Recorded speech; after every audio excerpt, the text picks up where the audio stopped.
এই আবু বকর সালার চটের জামা পরিধান করে আজকে মদিনার অলিতে গলিতে ঘোরাঘুরি করেছে। আমি আল্লাহর আর সহ্য হয় না। যাও জিব্রাইল, আমার পক্ষ থেকে তুমি নিজেও একটা সালার চটের জামা পরে আমার বন্ধুর সামনে হাজির হয়ে যাও।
আপনাদের কিছুক্ষণ আগে এখানে হুজুরের সঙ্গে এক ঘটনা একটু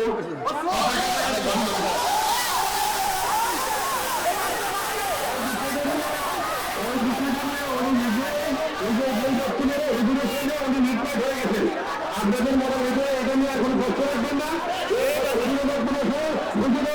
থেকে বাদ দিয়ে দিচ্ছেন। আর ওনার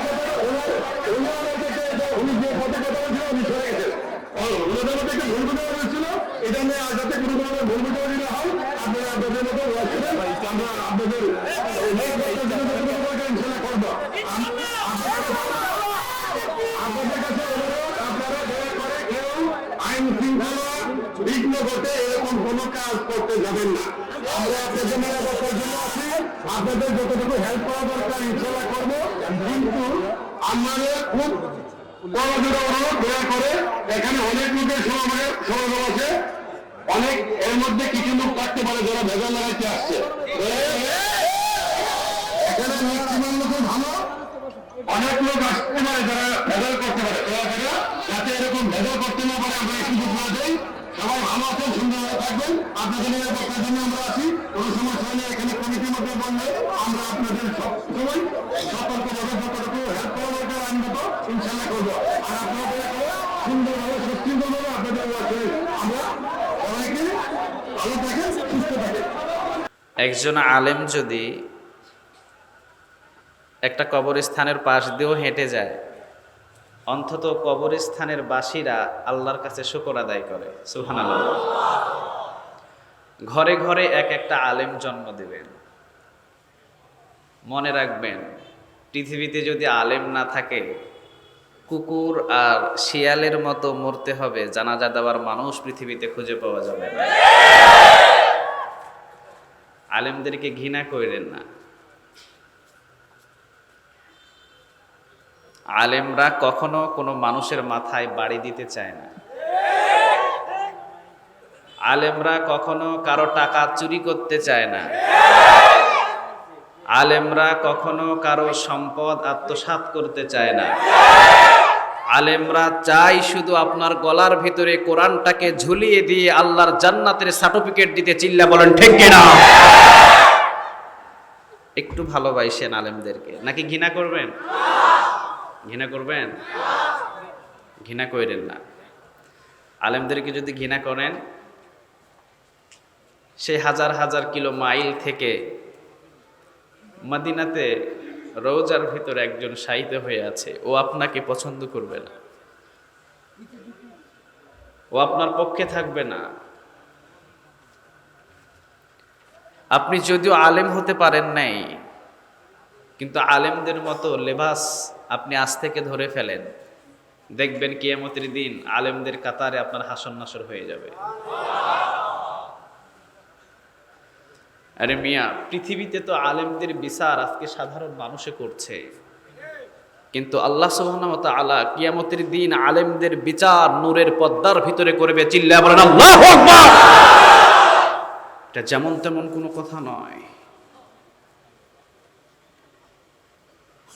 আল্লাহ বলবে, কোনো আলেমদের বিচার আমি প্রকাশ্যে করব না, এদেরকে আলাদা করো, এদেরকে আলাদা করা হবে।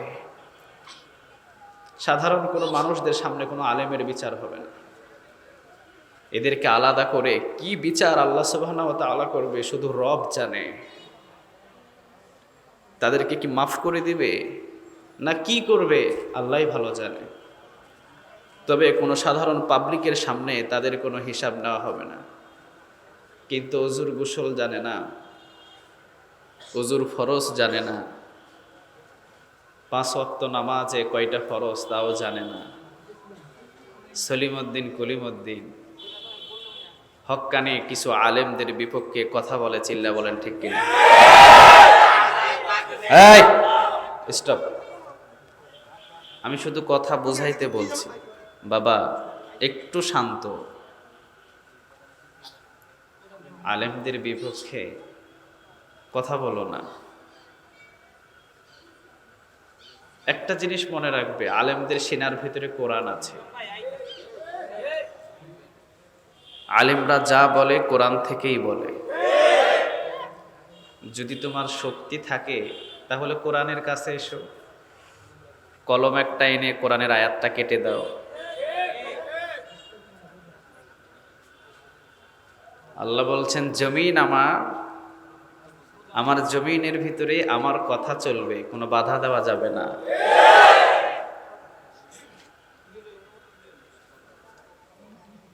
الذي جعل لكم الأرض فراشا والسماء بناء وأنزل من السماء ماء فأخرج به من الثمرات رزقا لكم فلا تجعلوا لله أندادا وأنتم تعلمون। তোমাদের জন্য আসমানটাকে ছাদ বানিয়েছি, জমিনটাকে বিছানা বানিয়েছি। কে বানিয়েছেন? একটু আওয়াজ দিয়ে বলেন তো কে? আল্লাহর জমিনের ভিতরে যদি আল্লাহর কোরআনের কথাই না চলতে পারে, তে কার কথা চলবে? কথা বলেন। এই জমিনটাই তো তারই তো কথা চলবে। এই জন্য আমরা সবাই শান্ত শিষ্টভাবে কোরআনের কথাগুলো শোনার চেষ্টা করব। তাকবীর হবে না, আমি বলছি কোনো তাকবীর হবে না। শুধু শান্ত আর শিষ্টভাবে যাতে কোরআনের কথা বলা যায়, এইটাই উদ্দেশ্য, আর কোনো উদ্দেশ্য নাই।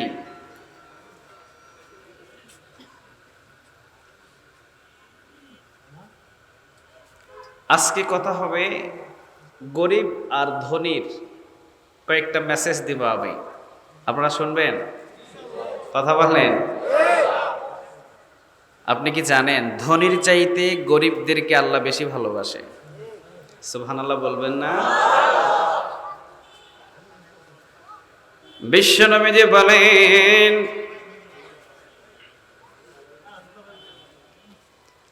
আবু বকর, ওমর, ওসমান ও আলী, এদিকে আসো, শোনো। আজকে এই মাত্র জিবরাইল আলাইহিস সালাম আমার কাছে বর্ণনা করে চলে গেলেন, আল্লাহ রাব্বুল আলামিন কিয়ামতের দিন ধনী মানুষদের চাইতে গরিবদেরকে 500 বছর আগে আল্লাহর জান্নাতে ঢুকাইয়া দেবে।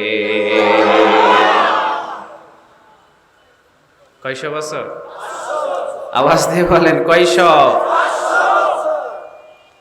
500 বছর আগে আল্লাহ রাব্বুল আলামিন ধনীদের চাইতে গরিবদেরকে আল্লাহর জান্নাতের ভিতরে পৌঁছে দিবে, আল্লাহর জান্নাতের ভিতরে মেহমানদারি করা শুরু করে দিবে। মানে ধনীরা এখনো পর্যন্ত আল্লাহর সামনে হিসাব নিকাশ নিয়ে বসে থাকবে, আর ওইদিকে 500 বছর আগে জান্নাতীরা, গরিবরা জান্নাতের ভিতরে ঢুকে জান্নাতের নাজ নেয়ামত ভক্ষণ করা শুরু করে দিবে। এইবার আসেন পয়েন্ট। আমরা সবাই বুশ রে চিনি না? বুশ সবাই চিনেন? আচ্ছা বলেন, আমার ভাই বুশ, তাকেও তো আল্লাহ সৃষ্টি করছে, ঠিক না? কে সৃষ্টি করছে? আল্লাহ। সবকিছু ফেল করে তার বাবাও হবে আদম আলাইসালাম, ঠিক কিনা? আমাদের বাবার নাম আদম আলাইসালাম, বুশের বাবার নাম কি? আদম আলাইসালাম। এই জন্য ভাই বললাম, বুঝে নিয়েন, মহব্বতের ভাই না আবার, কিন্তু হেই ভাই না। এই বুশ যদি তার লাইফ, তার জীবনটাকে যদি আপনি তালাশ করা শুরু করেন, সে জীবনে কোনোদিন অনাহারে ছিল এমন একটা দিন আপনি খুঁজে বাহির করতে পারবেন না, ঠিক কিনা? ডোনাল্ড ট্রাম্প, সে কোনোদিন না খেয়েছিল এমন কোনোদিন একটা দিন বাহির করতে পারবেন? কথা বলেন, বাহির করা যাবে? যাবে? যাবে না।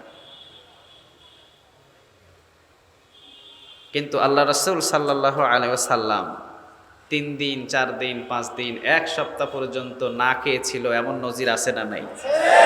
কথা বলেন, আছে না নাই? বুঝতে হবে, ধনী আর গরিব, যারা সবচাইতে বেশি আল্লাহওয়ালা, যারা সবচাইতে বেশি দিনদার, ইমানদার, পরহেজগার, তারা পৃথিবীর কোনো ঘর বাড়ি টাকা পয়সার চিন্তা করে না, তারা শুধু চিন্তা করে আল্লাহর জান্নাতের চিল্লা, বলো ঠিক কিনা? পৃথিবীর যদি বাড়িগুলো বন্ধ হয়ে যায়, পৃথিবীর দরজা যদি বন্ধ হয়ে যায়, আমার বিশ্ব নবীজির কথা আব্দুল্লাহ জুলবদা যায়েন, তোমার পৃথিবীর ঘর বন্ধ হয়ে গেছে, আল্লাহর জান্নাতের ঘর তোমার তৈরি হয়ে গেছে। মনে রেখো, পৃথিবীর যদি দালান কোঠা তোমার জন্য বন্ধ হয়ে যায়, আল্লাহর জান্নাতের দালান কোঠা তোমার জন্য তৈরি হয়ে আছে। মনে কোনো কষ্ট নিও না, কারণ ধনীদের চাইতে গরিবদেরকে বেশি ভালোবাসে কে? একটু আওয়াজ দিয়ে বলো না, কে? বিশ্বনবী বললেন, আবু বকর,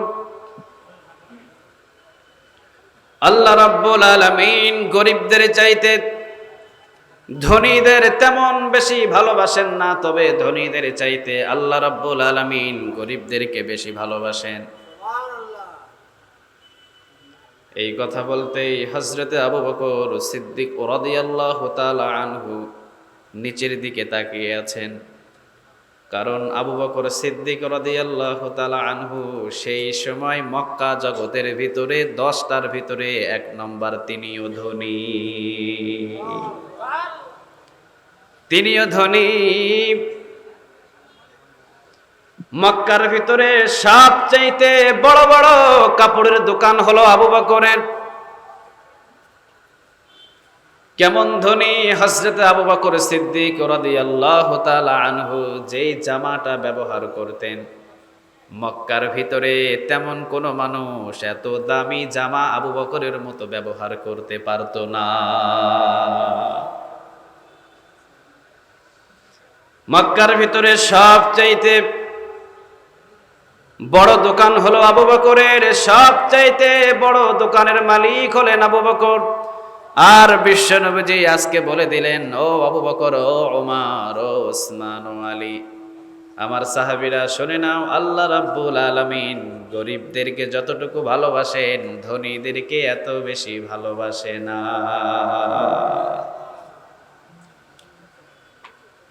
পৃথিবীতে যত নবী আর যত রাসূল এসেছে, সব নবী সব রাসূল তেমন ধনী ছিলেন না, সবাই ছিলেন গরিব। কারণ গরিবদেরকে ভালোবাসেন কে? একটু আওয়াজ দিয়ে বলেন না, কে?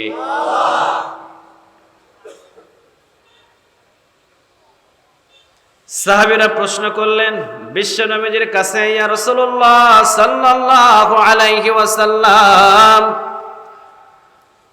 আল্লাহ রাব্বুল আলামিন ধনীদেরকে ভালোবাসেন না, গরিবদেরকে এত বেশি ভালোবাসেন। আপনার কাছ থেকে একটা বিষয় জানতে চাই, আবু জেহেল, আবু লাহাব, উতবা, সাইবা, মুগীরা প্রতিদিন চিকন চালের ভাত, প্রতিদিন পোলাও কোরমাও, প্রতিদিন খাসি উটের গোস্ত, গরুর গোস্ত, সব গোস্ত তারা খায়, সব মক্কার ভেতরে ভালো ভালো খাবার, কিন্তু আবু জেহেল, আবুল আহাব, উতবা, সাইবা তারাই খায়। কিন্তু ইসলামের সবচাইতে বড় বড় কাজ আমরা সাহাবীরা করি, তারা তো করে না। কিন্তু আমাদেরকে ভালো খাবার না খাইয়ে আল্লাহ কেন তাদেরকে ভালো খাবার খাওয়ায়? বিশ্বনবীজি বললেন, সাহাবীরা, স্বর্ণমুখী একটা সুই যদি সমুদ্রের মাঝখানে ডুবিয়ে দাও, আর সমুদ্রের মাঝখানে স্বর্ণমুখী সুই ডুবিয়ে দেওয়ার পর যদি ওই স্বর্ণমুখী সুই আবার উপরের দিকে উঠাও, সুইয়ের আগায় পানি থাকবে কয় ফোঁটা? আওয়াজ দিয়ে বলেন, কয় ফোঁটা? বিশ্বনবীজি বললেন, সাহাবীরা, সমুদ্রের ভিতরে যেই স্বর্ণমুখী সুই ডুবানোর পর উঠিয়ে যে স্বর্ণমুখী সুইয়ের মাথায় পানি আছে 1 ফোঁটা, ওই 1 ফোঁটা পানি সম পরিমাণ দুনিয়ার কিছু নাজ নিয়ামত ওই আবু জেহেল, আবুল আহাবদেরকে দিয়েছে। কিন্তু সমুদ্রের সমস্ত পানি সম পরিমাণ নাজ নিয়ামত জান্নাতে তোমাদের জন্য আল্লাহ অপেক্ষায় রেখে দিয়েছে।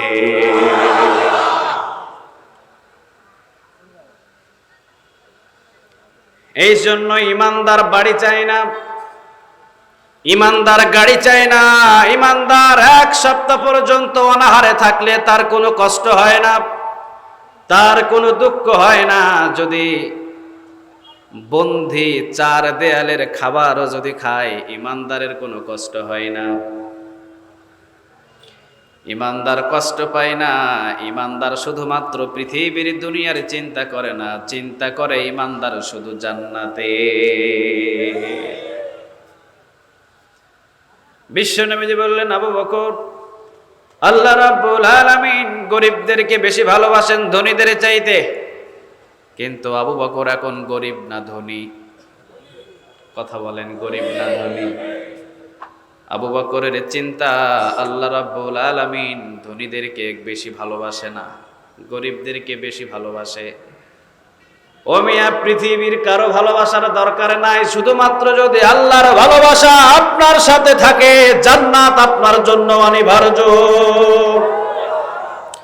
কেউ আপনাকে জান্নাত থেকে ফিরাতে পারবে না, কেউ আপনাকে অন্ধকার কবরের ভিতরে কেউ কখনো কোনো সময় কোনো ডিস্টার্ব করতে পারবে না। যদি আল্লাহর ভালোবাসা না আপনার প্রতি থাকে, সামনের দিকে বিপদ আর বালা মুসিবত আছে না নাই? আল্লাহর যদি ভালোবাসা না থাকে, আপনারা কেউ বাঁচাইতে পারবে? কথা বলেন, পারবে? পারবে?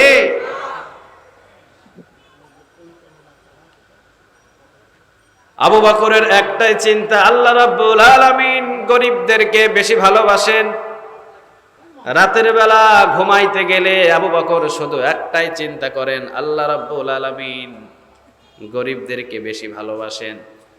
সকালে উঠেই চলে গেলেন দোকানে, সবচাইতে বড় দোকান বিক্রি করে দিয়ে আল্লাহর রাস্তায় সব দিরহাম দান করে দিয়েছে। এই যে শুরু, দান করা শুরু।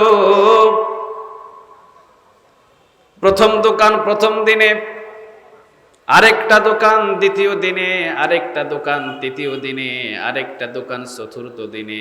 যত দোকান ছিল সব দোকান আল্লাহর জন্য দান করে দিলেন।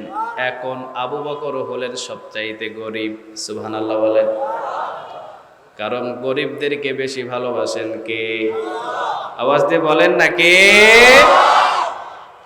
গরিবদেরকে বেশি ভালোবাসেন আল্লাহ। ও মিয়া, বিশ্বনবীর জবানের কথা, পৃথিবীর কোনো মানুষের কথা নয়, পৃথিবীর কোনো মানুষের কোনো ফরমেশন কথা নয়, একজনের কথা, আল্লাহর পরেই যার স্থান। বন্দুকের গুলি মিস হতে পারে, আগামীকাল সূর্য উঠবে কি উঠবে না এইটা মিস হতে পারে, কিন্তু আমার রাসূলের জবানের কথা কখনো মিস হতে পারে না। আবু বকর বললেন, আমার রাসূল, আমার নবী বলেছেন, যদি আমি গরিব হই আমার আল্লাহ আমারে বেশি ভালোবাসবে।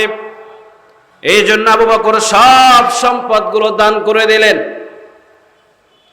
ঘরের ভিতরে অল্প কিছু দিরহাম নিজের বিবির হাতে দেওয়ার পর বললেন, বিবি, প্রতিদিন ব্যবসা করে রাতের বেলা যখন ঘরে আসতাম অন্তত হাতের ভিতরে 10 থেকে 15টা দিরহামের বস্তা থাকতো। আজকে বিবি তোমার হাতের ভিতরে একটা দিরহাম, এই একটা দিরহামের প্যাকেট রেখে দিলাম, যদিও ভবিষ্যতে লাগে আমার হাতে দিয়ে দিও। একটু পরে আবু বকর এসে বলছেন, বিবি, যে টাকার বস্তা অর্থাৎ টাকার দিরহাম, ছোট্ট একটা দিরহাম তোমার হাতে দিলাম, ওই দিরহামটা দিয়ে দাও। বিবি বললেন, একটু আগেই বললেন রেখে দিতে, আবার এখন চাইছেন, কিছু বুঝি নাই। আবু বকর বললেন, বিবি, তোমার হাতে দিরহামের টাকা দেওয়ার পর আমি চলে গেলাম বিশ্বনবীজির দরবারে। বিশ্বনবীজি বললেন, কে আছে এই জায়গার ভিতরে? আমার একজন সাহাবী। ওই সাহাবী হলো হযরত বেলাল রাদিয়াল্লাহু তাআলা আনহু। কে পারবে উমাইয়ার হাত থেকে আমার সাহাবী বেলালকে মুক্ত করে নিয়ে আসতে? বিবির সাথে সাথে আমি আর ধৈর্য ধরে পারলাম না, আমি আবু বকরের হাত উপরের দিকে বললাম, লাব্বাইকা সাআদাইকা ইয়া রাসূলুল্লাহ, আমি হাজির, আবু বকর এই মুক্ত করে দেবে।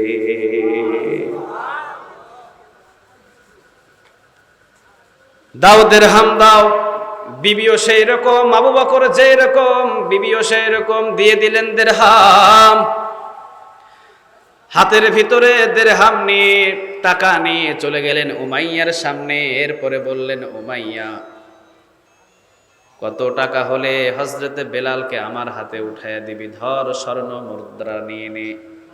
উমাইয়া বললেন, আবু বকর, আমি তো জানতাম মক্কার ভিতরে সবচাইতে বড় দোকানের মালিক ছিলা তুমি, ব্যবসার কৌশল তুমি বুঝো। তুমি আবু বকর, ব্যবসায়ের কৌশল তোমার সবচাইতে ভালো জানা। কালো একজন গোলামের জন্য হাজার হাজার দিরহাম তুমি আমার হাতে উঠাইয়া দিলা। আবু বকর বললেন, চুপ কর উমাইয়া, আজকে যদি তুই এই হযরতে বেলালের জন্য এই মক্কার অর্ধেক সম্পদ তুই যদি চাইতি, আমি আবু বকর অর্ধেক সম্পদ খরিদ করে তোকে দিয়ে বেলালকে মুক্ত করে নিয়ে যেতাম। কারণ তুই জানিস না রে উমাইয়া, এই বেলালের কথা কারো মুখ থেকে বাহির হয় নাই। আল্লাহর পরেই যার সম্মান, আল্লাহর পরেই যার সম্মানের স্থান, তিনি হলেন আমার হাবিব, তিনি হলেন রাসূলুল্লাহ সাল্লাল্লাহু আলাইহি ওয়াসাল্লাম। বলেছেন, কে আছে মক্কার ভিতরে এই বেলালকে মুক্ত করে দিবে? আমি হাত উঠিয়েছিলাম। আজকে বেলালকে যদি মুক্ত করে আমার রাসূলের সামনে হাজির করে দিই, আমার রাসূলের কলিজার ভিতরে শান্তি আসবে। আর আমার রাসূলের মুখের ভিতরে যদি হাসি ফোটাতে পারি, ভালোবাসা একজনের পক্ষ থেকে আসবে, তিনি কে? আবু বকরের একটাই চিন্তা, ভালোবাসা নেবে একজনের কাছ থেকে, তিনি কে? আওয়াজ দিয়ে বলেন, কে? কিন্তু আমরা ভালোবাসা চাই শুধুমাত্র দুনিয়ায়। গার্লফ্রেন্ডের ভালোবাসা চাই,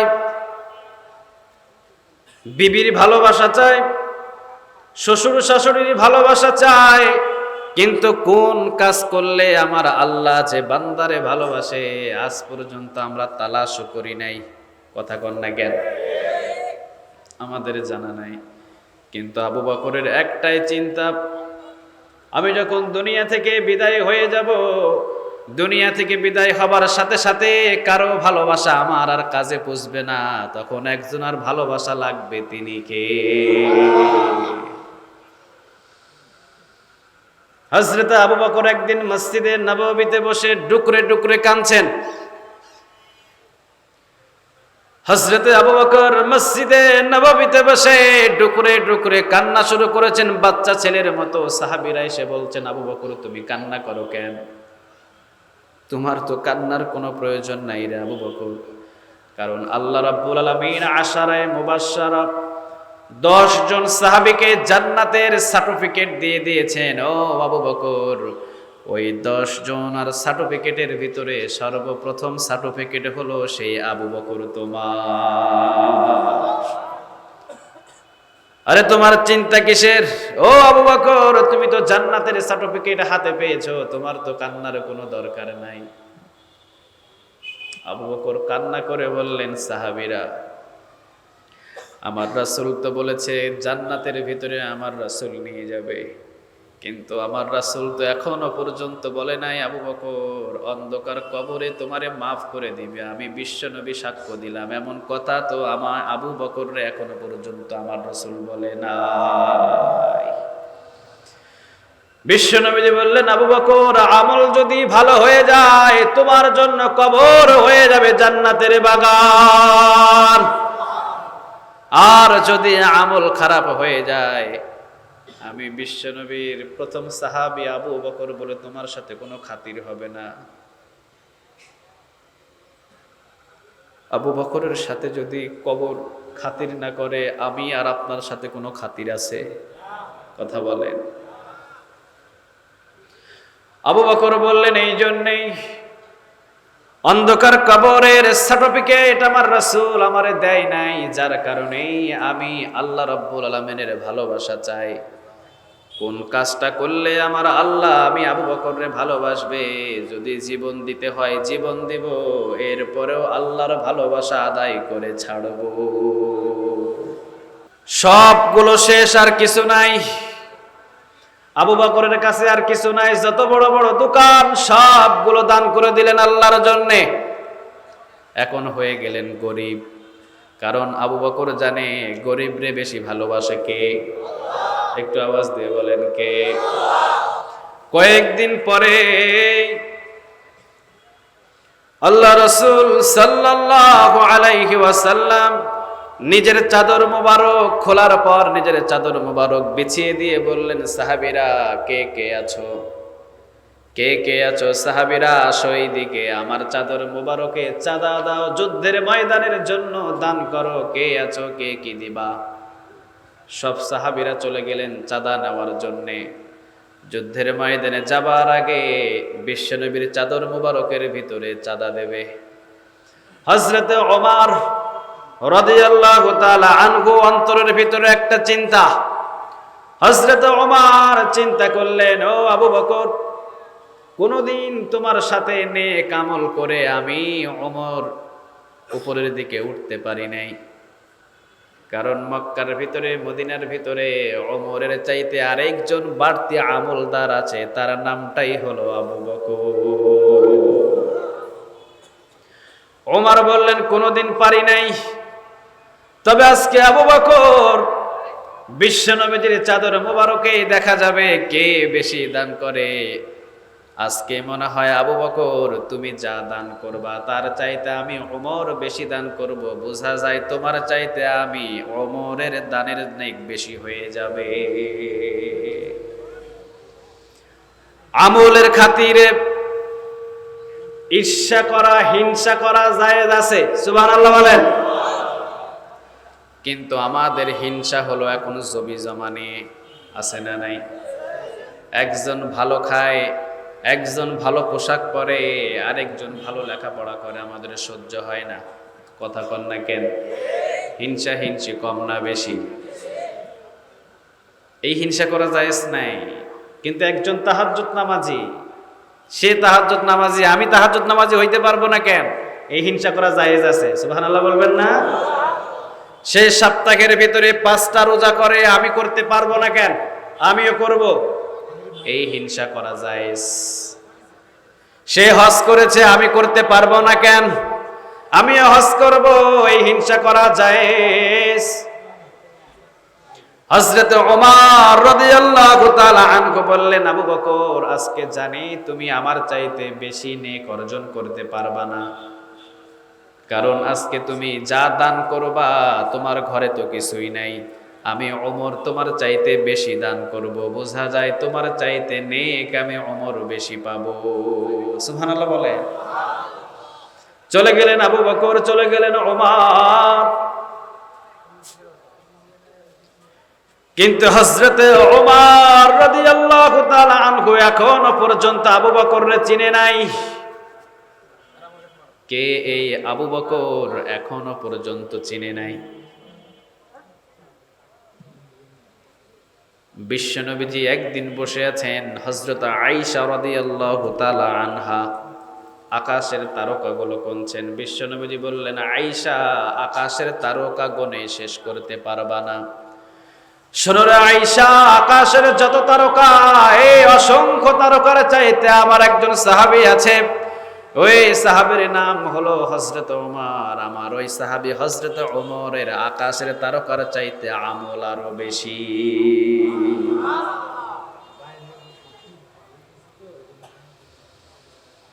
আয়েশার মনের ব্যথা, মনের ভিতরে কষ্ট, দুঃখ পেলেন আয়েশা। বিশ্বনবীজি বললেন, আয়েশা মনে কষ্ট পায়ো না, বুঝতে পেরেছি তোমার বাবার কথা হয়তো বলি নাই। ঠিক আছে রে আয়েশা, যাও, তোমার বাবার কথা যদিও আমি বলি নাই, কিন্তু তোমার বাবাকে আয়েশা তুমি এখনো পর্যন্ত চিনো না। তোমার বাবার সারা জিন্দেগির নেক আমল ওজন করার কোনো দরকার নেই। তোমার বাবা যেই দিন আমার সাথে মক্কা থেকে মদিনাতে হিজরত করার দিন, যেই সময়টুকু আমার সাথে ছিলেন গুহার ভিতরে তোমার বাবার অরুর উপরে মাথা রেখে আমি বিশ্বনবী যতক্ষণ পর্যন্ত ঘুমিয়েছিলাম, ওই সময়টুকুর নেক আমার আল্লাহ রাব্বুল আলামিন আবু বকরকে যা দান করেছেন, ওই নেকটাই যদি আবু বকরের এক পাল্লায় দিয়ে দেওয়া হয়, আর হযরত ওমর সহ সমস্ত মুসলমানের নেক যদি আরেক পাল্লায় দিয়ে দেওয়া হয়, আবু বকরের নেকের ওজনটাই বেশি হয়ে যাবে। এই সে আবু বকর, যেমন তেমন কোন সাহাবী নাই। চলে গেলেন আবু বকর ঘরের ভিতরে, চলে গেলেন ওমর ঘরের ভিতরে। ওমর একটা অনেক বড় বস্তা এনে বিশ্বনবীর সামনে ছেড়ে দিলেন। ইয়া রাসূলুল্লাহ সাল্লাল্লাহু আলাইহি ওয়াসাল্লাম, দান করে দিলাম। হযরত ওমরের বস্তার চাইতে হযরত আবু বকরের বস্তা আরো ছোট, ছোট্ট একটা বস্তা এনে হযরত আবু বকর ছেড়ে দিলেন। হযরত আবু বকর ছোট্ট বস্তা ছেড়ে দিতে জিবরাইল আলাইহিস সালাম এসে হাজির হয়ে বলছেন, ইয়া রাসূলুল্লাহ সাল্লাল্লাহু আলাইহি ওয়াসাল্লাম, আজকে বেশি দানের হিসাব হবে না, আজকে যে দান কম করেছে তার হিসাব আগে হবে। আজকে বেশি দানের হিসাব নয়, আজকে কম দানের হিসাব। আজকে কম দানের হিসাব, যে কম দান করেছে তার হিসাবটাই আপনি করবেন। বিশ্বনবীজি বুঝে ফেললেন, বললেন, আজকে যারা যারা দান করেছো সবার দানের চাইতে আজকে আবু বকরের দানটাকে আল্লাহ বেশি পছন্দ করেছে।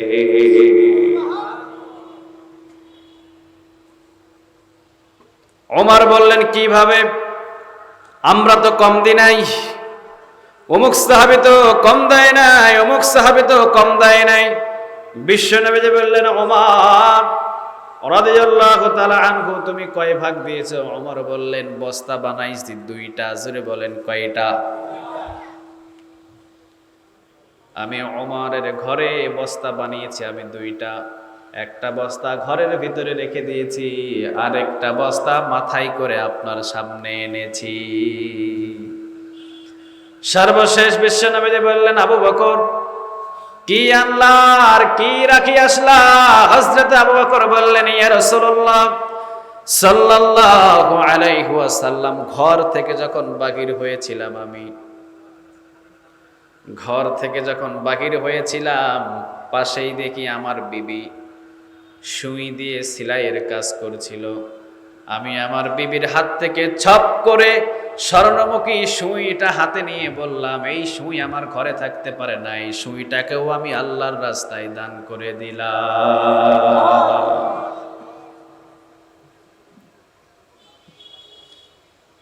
ঘরের কোনায় কোনায় কি আছে সবগুলো তালাশ করে বস্তার ভিতরে ভরেছি, সবগুলো নিয়ে এসেছি। বিশ্বনবীজি বললেন, কারে রেখে আসছো ঘরে? কারে রাখছো ঘরে? আবু বকর বললেন, ইয়া রাসূলুল্লাহ, আমার ঘরের ভিতরে আছে এক আল্লাহ, আরেকজন আছে মুহাম্মাদুর রাসূলুল্লাহ। এই যে ভালোবাসা শুরু, সুবহানাল্লাহ বলবেন না? এখন আস্তে আস্তে ভালোবাসবেন কে? একটু আওয়াজ দিয়ে বলেন তো, কে? আবু বকরের শরীরের ভিতরে আর একটা জামা, এই জামাটা হলো এমন জামা, একটাই জামা প্রতিদিন ব্যবহার করেন আবু বকর। হঠাৎ করে জামার এক সাইডটা ছিঁড়ে গেলেন। ছিঁড়ে যাওয়ার পর হযরত আবু বকরের বিবি একটা নতুন জামা আবু বকরের হাদিয়া দিলেন। সুবহানাল্লাহ বলেন। আবু বকর বললেন, এই জামা কোথাকার জামা? এত নতুন জামা, এত দামি জামা। আবু বকরের বিবি বললেন, ওই যে যেই সময় আপনি ব্যবসা করতেন, বড় বড় দোকান ছিল, ওই সময়কার জামা আমি একটা যত্ন করে রেখে দিয়েছিলাম। আমি আজকে দেখছি আপনার একটাও জামা নাই। যা একটা জামা, এইটাও আজকে ছিঁড়ে গেছে। আপনি ছিঁড়া জামা পরে আল্লাহ রাসূলের দরবারে যাবেন। আমি বিবি হয়ে এইটা আমার পছন্দ হচ্ছে না, এই জন্য আপনার জন্য ওই যে রেখে দেওয়া জামা, ওই জামাটুকু আপনারা হাদিয়া দিলাম, আপনি গায়ে পরে নেন। বিবির হাদিয়া দেওয়া, নিজের গায়ে পরে নিলেন জামা।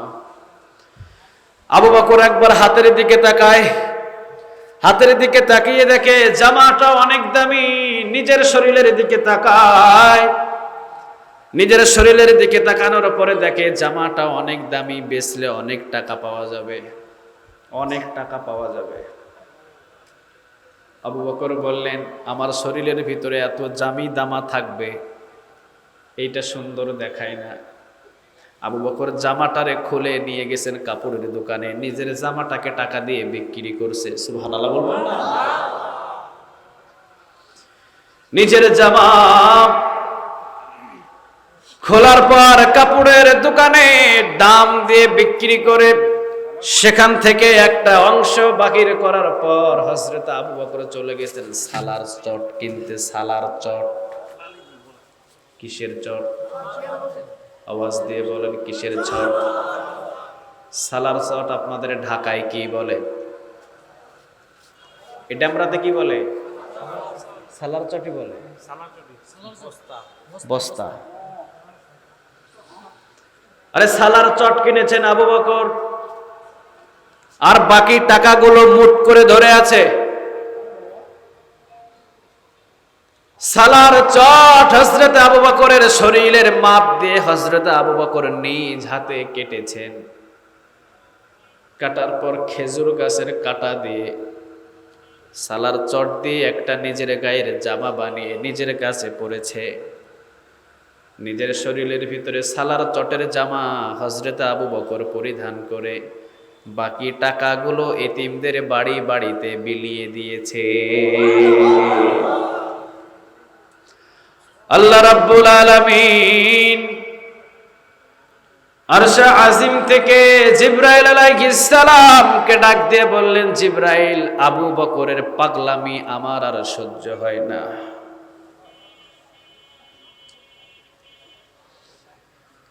আবু বকরের পাগলামি আমার আর সহ্য হয় না। কি পাগলামি করা শুরু করছে আবু বকর?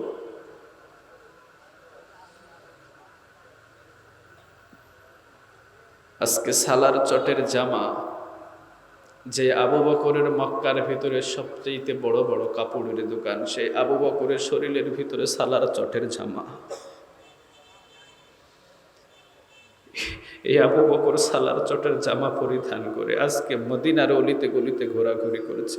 আমি আল্লাহর আর সহ্য হয় না।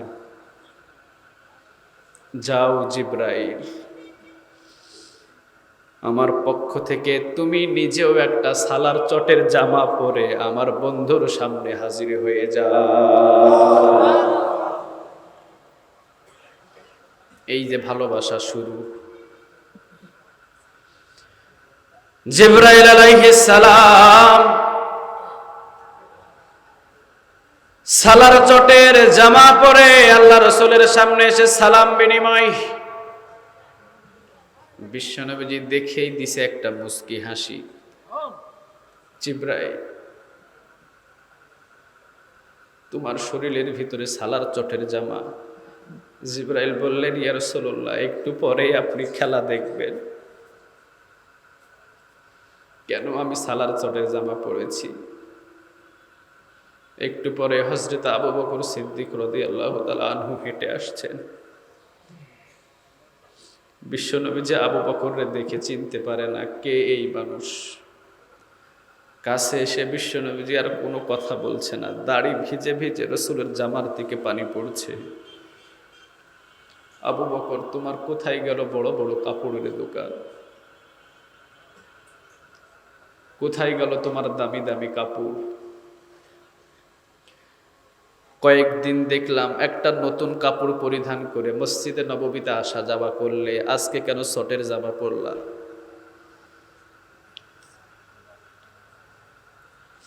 আবু বকর বললেন, ইয়া রাসূলুল্লাহ সাল্লাল্লাহু আলাইহি ওয়াসাল্লাম, আপনিই না বলেছেন যে যত বেশি গরীব হবে আমার আল্লাহ নাকি তাকে তত বেশি ভালোবাসবে। এই জন্য আমি গরীব হতে চাই, গরীব, আমি ধনী হতে চাই না।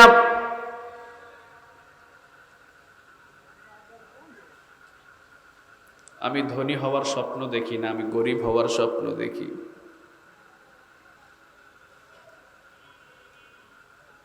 জিবরাইল আলাইহিস সালাম বললেন, ইয়া রাসূলুল্লাহ সাল্লাল্লাহু আলাইহি ওয়াসাল্লাম,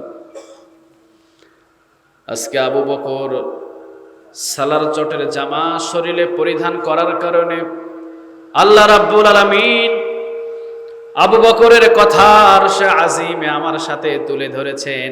আবু বকরের নাম আমার আল্লাহ 3 বার নিয়েছে। আপনার নাম যদি আমার আল্লাহ একবার নেয়, সারা জীবনের সবকিছু সুখ শান্তি আদায় হয়ে যাবে, ঠিক কিনা? আর কিছু দরকার আছে? কথা বলেন, আছে? আছে। আবু বকরের নাম কয়েকবার আমি জিবরাইলের সামনে আল্লাহ রাব্বুল আলামিন নেওয়ার পর বললেন, ও আবু বকর, যা শুরু করেছে দুনিয়ার ভিতরে আমি আল্লাহর আর সহ্য হয় না। যাও জিবরাইল, আজকে তুমি নিজেও সালার চটের জামা পরে আমার রাসূলের সামনে যাও। ইয়া রাসূলুল্লাহ সাল্লাল্লাহু আলাইহি ওয়াসাল্লাম, আজকে আবু বকর সালার চটের জামা পরার কারণে শুধুমাত্র আমি জিবরাইল যে সালার চটের জামা পরেছি তা নয়, আসমান এবং জমিনের ভিতরে যত ফেরেশতা আছে সব ফেরেশতা আজকে সালার চটের জামা পরিধান করেছে।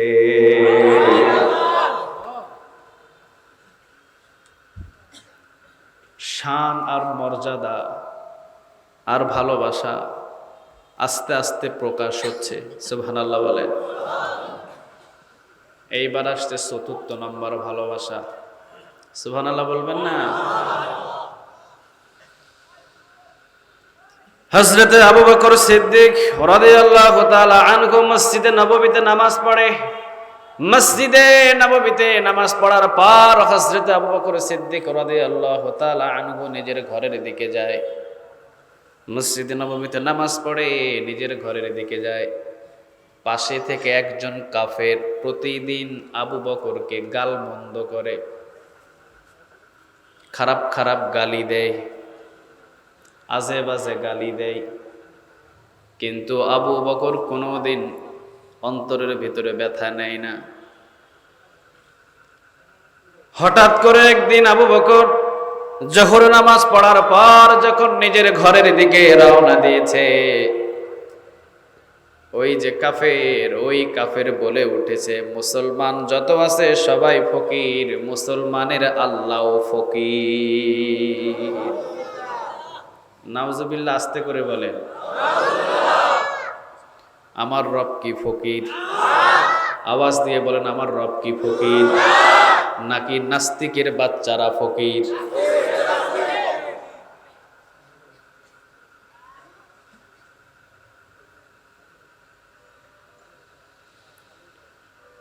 কাফেরটা চিৎকার করে বলছে, মুসলমান সবাই ফকির, মুসলমানের আল্লাহ ফকির। হযরতে আবু বকর সিদ্দিক রাদিয়াল্লাহু তাআলা আনহুর ঈমানের ভিতরে জোয়ার চলে এসেছে, নিজেকে আর কন্ট্রোল করতে পারে নাই। কারণ হযরতে আবু বকর সিদ্দিক রাদিয়াল্লাহু তাআলা আনহু জীবনের চাইতে বেশি ভালোবাসেন 2 জনকে। জোরে বলেন, কয়জন? এক হলেন আল্লাহ, আরেকজন হলেন মুহাম্মাদুর রাসূলুল্লাহ।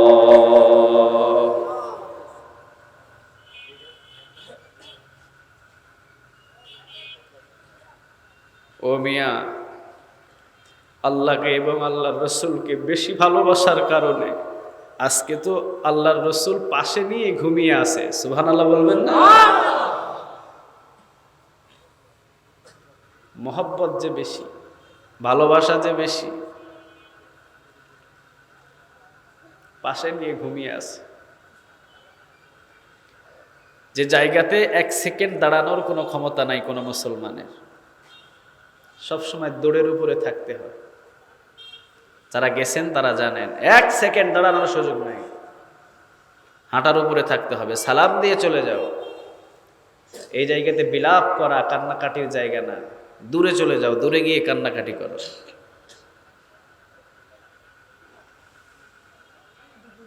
একজন মানুষের কবর কোথায় হবে এটা নিযুক্ত করেন কে? আল্লাহ। একটু আওয়াজ দিয়ে বলেন তো কে? যে আল্লাহর জন্য এবং যে রাসূলের জন্য এত ভালোবাসা, আল্লাহ বললেন যাহ আবু বকর আমার বন্ধুর পাশেই বাকি জীবনটা তোর জায়গা করে দিলাম। সুবহানাল্লাহ।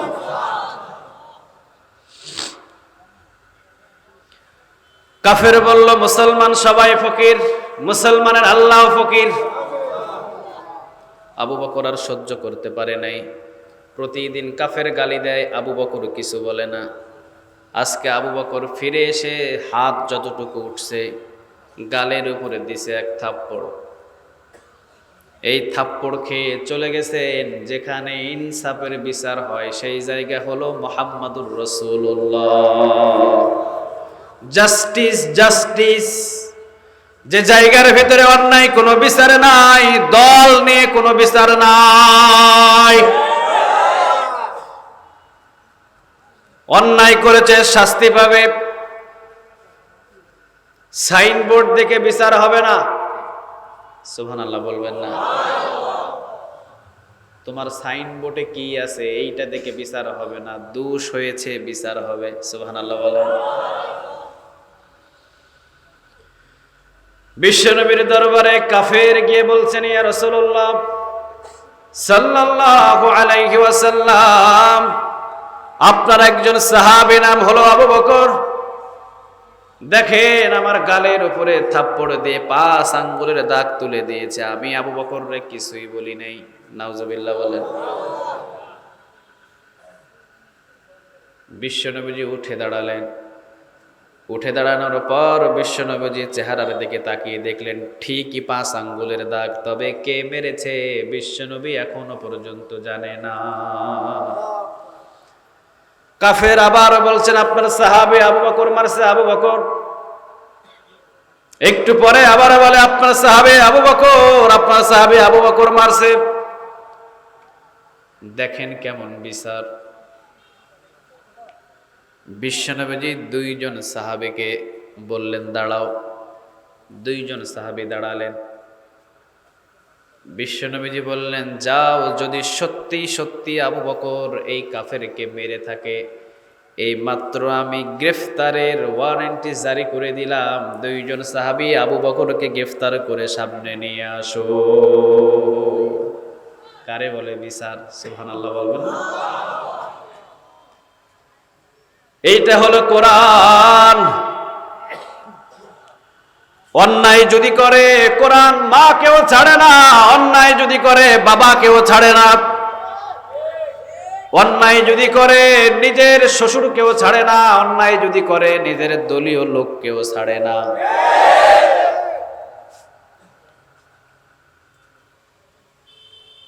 ছেলের বিবাহ দিয়েছে, বিবাহ, মেয়েকেও বিবাহ দিয়েছে। ছেলের বিবাহ দিলে আনে, আর মেয়ের বিবাহ দিলে কি করে? পাঠায়া দেয়। ছেলে আর মেয়ে, একটা ছেলে একটা মেয়ে। মেয়েকে বিবাহ দিয়েছে, ছেলের বিবাহ দিয়ে ঘরে বউ আনছে। পাশের বাড়ির চাচি, চাচি বলেন না আপনারা? কি বলেন? চাচি গিয়া প্রশ্ন করছে, বোন ছেলেরে বিবাহ দিলেন, মেয়েরও বিবাহ দিলেন, ছেলের বউ কেমন পাইছেন, আর মেয়ের যে বিবাহ দিলেন জামাই কেমন পাইছেন? শাশুড়ি চিৎকার করে বলে, ছেলেরে বিবাহ দিয়ে যে বউ আনছি এটা তো বউ না, এটা আস্ত একটা ডাইনি। এইটা কি? পরের মেয়ে তো, বুঝেন নাই? পরের মেয়ে হাজার ভালো করলেও খারাপ। কথা একটা আছে না, যারে দেখতে পারে না চলন ব্যাখা। আসলে কিন্তু মেয়েটা ভালো, কিন্তু তার কাছে ভালো না। ছেলেরে বিবাহ করেছি, সবচেয়ে খারাপ একজন নারী আমার ছেলের কাঁধের উপরে চেপে বসেছে, একবারে খারাপ। বলছেন আচ্ছা বোন, মেয়েরে বিবাহ দিলেন, কয় মাশাআল্লাহ জামাই একটা পাইছি, প্রতি মাসে 10,000 টাকা আমার জন্য পাঠায়, প্রতি মাসে 10,000 টাকা আমার জন্য পাঠায়। আর মেয়েটাও মাশাআল্লাহ খুব সুখে শান্তিতে আছে। মেয়ে বড় ভালো, মেয়ের জামাইও ভালো, কিন্তু ছেলেরে বিবাহ দিলাম, ছেলের বউ ভালো না, 24 ঘন্টা মোবাইলে কথা বলে। আসলে কিন্তু দিনের ভিতরে 2-4 ঘন্টা যদিও কথা বলে, তার ছেলের সাথে কথা বলে, রং নাম্বারে কথা বলে না। এরপরেও মেয়েটা ভালো না। পরের মেয়ে 1 সপ্তাহ পরে শাশুড়ি আম্মারে ডাইকা নিছে জামাই, ডাইকা নিয়ে বলে, আম্মা জান দেখেন আপনার মেয়ে 3 দিন যাবত আমার ঘরে নাই, কোন একটা পোলার লগে 3 দিন কাটায় আসছে। কয়দিন? বিচারটা আপনি করে দেন। কয় ও মা, এইটা আমার মেয়ে বয়স ছোট, এরকম করতেই পারে। বয়স কি ছোট, খুব অল্প বয়সে বিবাহ দিয়েছি, সেইটা বোঝে না, এরকম মাঝে মধ্যে হয়, এইটা সমস্যা নাই। পরের মেয়ে হাজার ভালোভাবে চললেও ভালো লাগে না, আর নিজের মেয়ে 3 দিন হারিয়ে থাকলে ওই মেয়ের বিচার হয় না। নিজের সাইনবোর্ডের যদি হয় জেনা করলে, ব্যভিচার করলে, চুরি করলে, ডাকাতি করলে বিচার হয় না, অন্য লোক যদি 5 ওয়াক্ত নামাজিও হয় জেলখানায় গিয়ে কাটাতে হয়। ইনসাফ নাই, ইনসাফ নাই। যতদিন পর্যন্ত ইনসাফ কায়েম না হবে, মারামারি কিলাকিলি দিন দিন বাড়বে।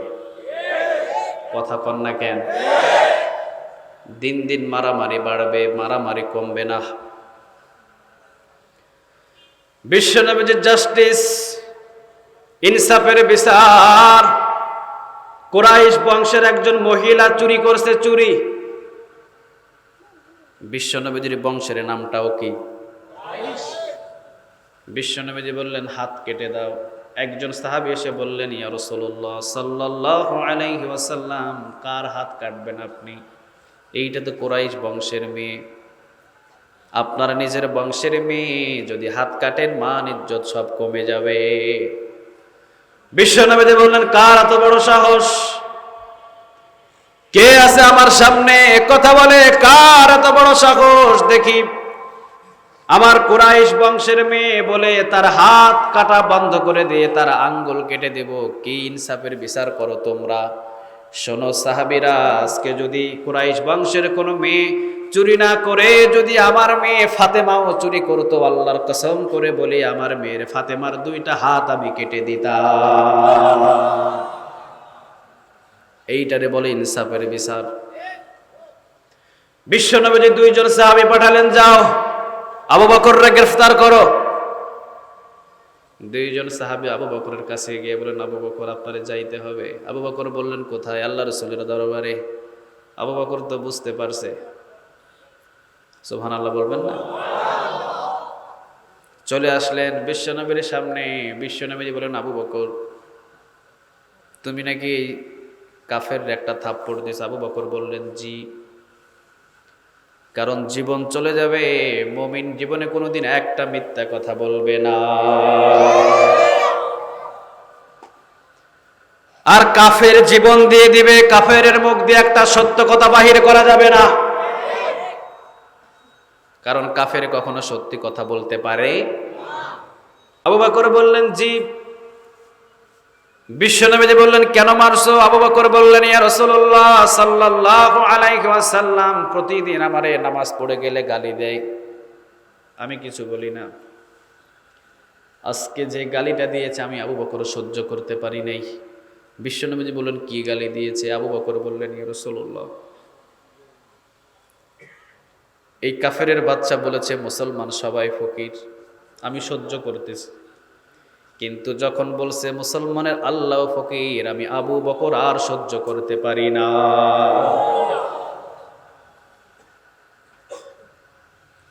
আর সহ্য হয় নাই আমার, আর সহ্য হয় নাই, নিজেকে কন্ট্রোল করতে পারি নাই। যে আবু বকরের সব সম্পদগুলো আল্লাহর জন্য ব্যয় করেছি, যে আবু বকরের জীবনটাও আল্লাহর জন্য দিতে 24 ঘন্টা প্রস্তুত আছি, যে আল্লাহর জন্যে আল্লাহ আবু বকরের কাছে যা চাইবে এই আবু বকর তাই দিতে প্রস্তুত। সুবহানাল্লাহ বলে। কিন্তু আমার আল্লাহকে যদি কেউ ফকির বলে, আমি আবু বকর থাকতে সে কখনো মাপ পাবে না। বিশ্বনবী কাফেররে জিজ্ঞালেন, কথার রাইট? কাফের বলে, এইরকম কথা আমি বলিই নাই। আপনার কি বিশ্বাস হয় আমি এইরকম কথা বলতে পারি?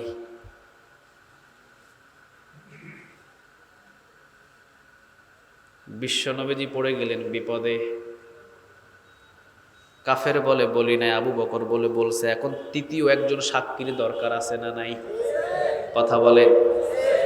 বিশ্বনবীজি বললেন, আবু বকর, তৃতীয় একজন সাক্ষী আমার সামনে হাজির করে দাও। তৃতীয় একজন সাক্ষী হাজির করো। আবু বকর বললেন, ইয়া রাসূলুল্লাহ সাল্লাল্লাহু আলাইহি ওয়াসাল্লাম, তৃতীয় একজন সাক্ষী আমি আবু বকর কিভাবে হাজির করব? ওই জায়গার ভিতরে আমি আর এই লোকটা ছাড়া তৃতীয় কোনো ব্যক্তি ছিল না, শুধু আমি ছিলাম আর এই লোকটা ছিল, আর কেউ নাই। বিশ্বনবীজি বললেন, আবু বকর, তাহলে তুমি কিন্তু বিপদে পড়বা, কারণ তুমি যদি সাক্ষী না হাজির করতে পারো, রায়টা কিন্তু কাফেরের বিপক্ষে চলে যাবে।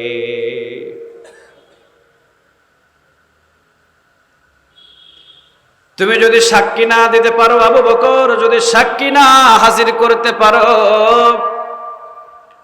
রায় কিন্তু কাফেরের পক্ষে চলে যাবে। আর কাফেরের পক্ষে যদি রায় চলে যায়, তোমার গালের উপরে একটা থাপ্পড় মারবে।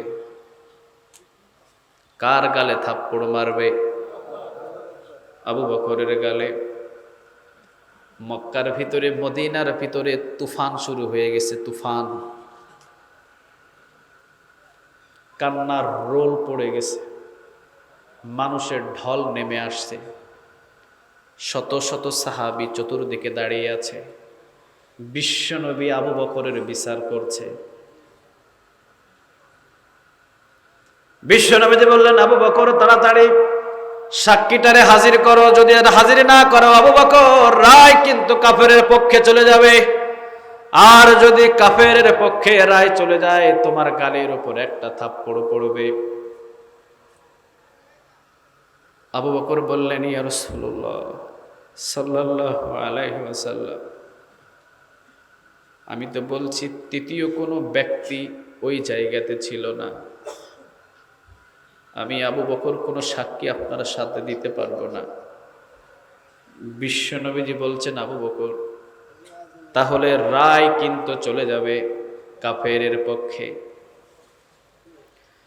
দেরি হবে না আবু বকর, যদি সাক্ষী থাকে হাজির করো, না সাক্ষী থাকলে রায় চলে যাবে। সমস্ত সাহাবীরা দাঁড়িয়ে আছে। সাহাবীদের চিন্তা, কার গালের উপরে থাপ্পড় পড়বে। এইটা তো শুধু আবু বকর নয়, এই আবু বকরের গালের উপরে থাপ্পড় পড়া মানে সমস্ত কাফেরের গোষ্ঠীগুলো খুশি হয়ে যাবে। আর আবু বকরের গালে থাপ্পড় পড়া মানে সমস্ত সাহাবীর গালে থাপ্পড় পড়া। আর সমস্ত সাহাবীর গালে থাপ্পড় পড়া মানে আমার রাসূলের গালে থাপ্পড় পড়া। আর আমার রাসূলের গালে থাপ্পড় পড়া মানে অসন্তুষ্ট হওয়া একজন, তিনি কে? বিশ্বনবীজি বললেন, আবু বকর, এখনো সময় আছে, যদি সাক্ষ্য থাকে হাজির করো, না ছাড়া রায় চলে যাবে। চতুর্থবারের মতো আবু বকর বললেন, ইয়া রাসূলুল্লাহ সাল্লাল্লাহু আলাইহি ওয়াসাল্লাম, আবু বকরের কাছে কোনো সাক্ষী নাই। বিশ্বনবী কাফেরের পক্ষে রায়টা দিয়ে দিবে, মুখের ভিতরে কথাটা এনেছে। এমন সময় আল্লাহ রাব্বুল আলামিন ডাক দিয়ে বলছেন, হাবিব হাবিব, জবানটারে বন্ধ করুন হাবিব, জবান দিয়ে কোনো কথা আপনি বাহির করবেন না, আমার কথা আপনি শুনুন। আবু বকরের পক্ষে সাক্ষী দেওয়ার মতো কোনো তৃতীয় সাক্ষী নাই, তবে জান হাবিব, আবু বকরের পক্ষে সাক্ষী দেওয়ার জন্য আমি আল্লাহ নিজেই সাক্ষী দিয়ে দিলাম।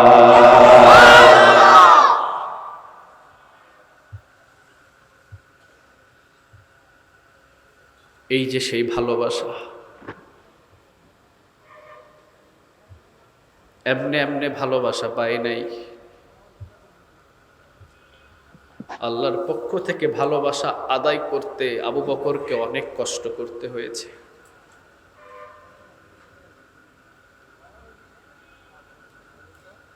এই জন্য বিশ্বনবীজি বলতেন, আবু বকর, আল্লাহ রাব্বুল আলামিন ধনীর চাইতে গরিবরে বেশি ভালোবাসে। আবু বকর হইছেও গরিব, সুবহানাল্লাহ বলে। দীর্ঘ সময় হয়ে গেল, আমি শুধু এতটুকুই বুঝাইতে আপনাদেরকে টেনে এনেছি কথাটা। আজকে যারা গরিব,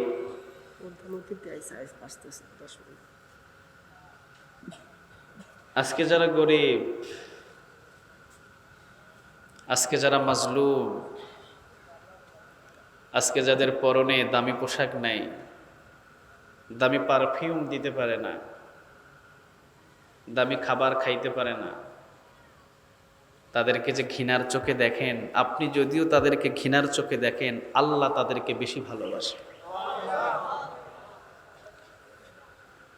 যদিও মসজিদের ইমাম, যদিও মাদ্রাসায় ৫,০০০ টাকার চাকরি করে, যদিও গরিব ফ্যামিলির ছেলে, কিন্তু ভালোবাসে কে?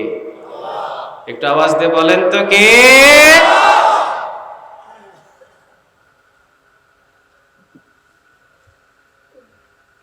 তো এই জন্য কথাটুকু ঘোরায় অনেক দূর থেকে নিয়ে আসতে আমার একটু সময় লেগে গেছে। আমি আর সামনে কথা বাড়াইতে চাচ্ছি না। আজকের বিষয়, আজকের পয়েন্ট যেটার উপরে কথা বললাম, এটার উপরেই। গরিব দেখে কখনো ঘৃণা করেন না, গরিবদেরকে ঘৃণার চোখে দেখেন না।